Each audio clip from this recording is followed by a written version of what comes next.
Alright guys, so I've been tasked with making soup. My wife got me a soup book right here. I'm not going to be using this book. Soup for tonight. She got a bunch of ingredients, all this stuff right here. So I kind of went through the fridge, went through all everything we got. I'm going to do step by step on what we're making. I'll see if it's delicious or not. It should take me about an hour and a half to make, so enjoy. We may or may not be using everything. These are hard boiled. Pre-made pork belly from Trader Joe's. A lot of stuff from Trader Joe's. I would prefer to make the pork belly myself, but it's there. Water, new cool skillet, heating up. And let's go. Cool chopping.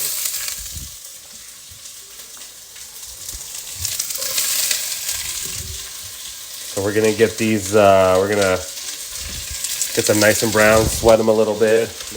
We're gonna add some garlic to this too. We are sweating this, so we just have some oil, extra virgin olive oil, onions, and garlic. And we're cooking with some sweet chopsticks. And we're just going to let this kind of do what it's going to do. This is a cast iron pot. Our broth is going to be made in this. So I'm going to make this very, very simple. Maybe 3 or 4 different ingredients, seasonings, that's it. We're going to use chicken broth, shiitake mushrooms, onions, garlic, salt, pepper, and then maybe some vinegar to broth that's going to go over our noodles later on. Peel some eggs. Chloe can't have eggs, so just 4 of us are having it. Quick tip. If you spin an egg and it spins fast like that, that means that it's hard-boiled. And a non-hard-boiled egg will start to spin, and think of the yolk moving around, so it actually won't like this.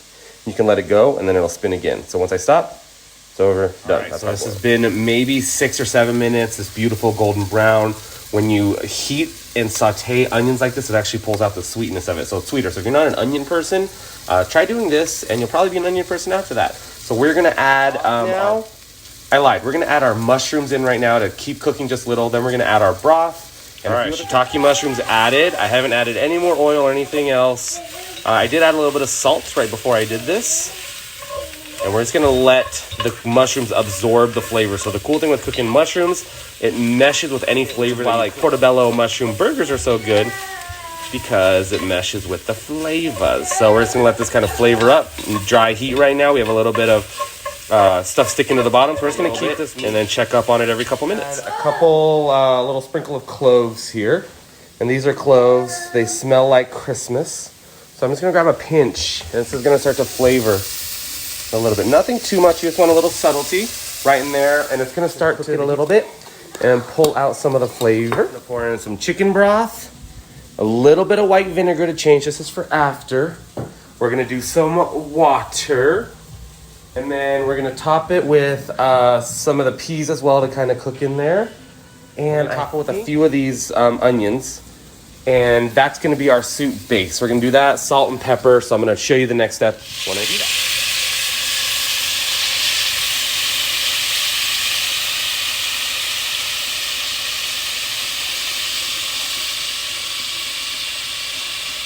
Oh my God, look how cool that looks. Oh yeah.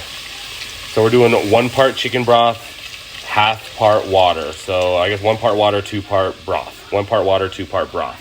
Depending on how much you're making this for, that's going to be your judge. So this is where we're at right now. We have the peas, we have the onions, we have our mushrooms, we have our white onions in there somewhere. 2 parts regular broth, 1 part water.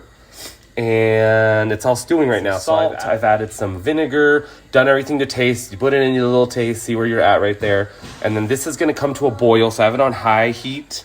And then once it boils, I'm going to bring it down to a simmer and kind of watch the base a little bit. I have some water boiling here for when we're ready.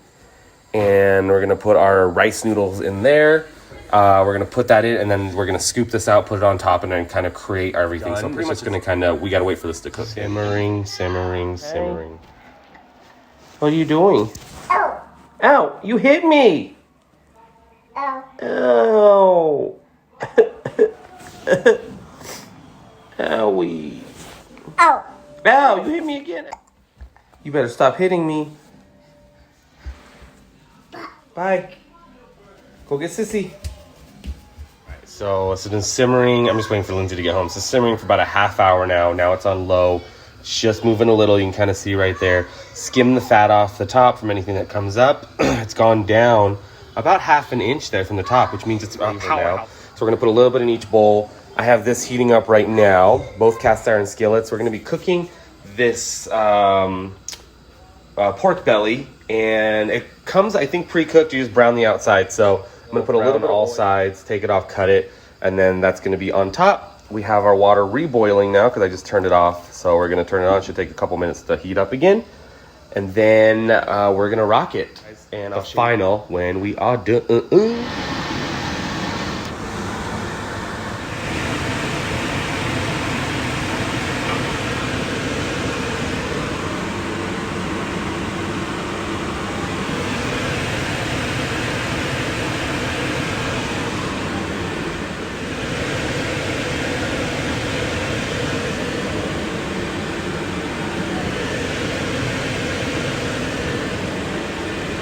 Finished.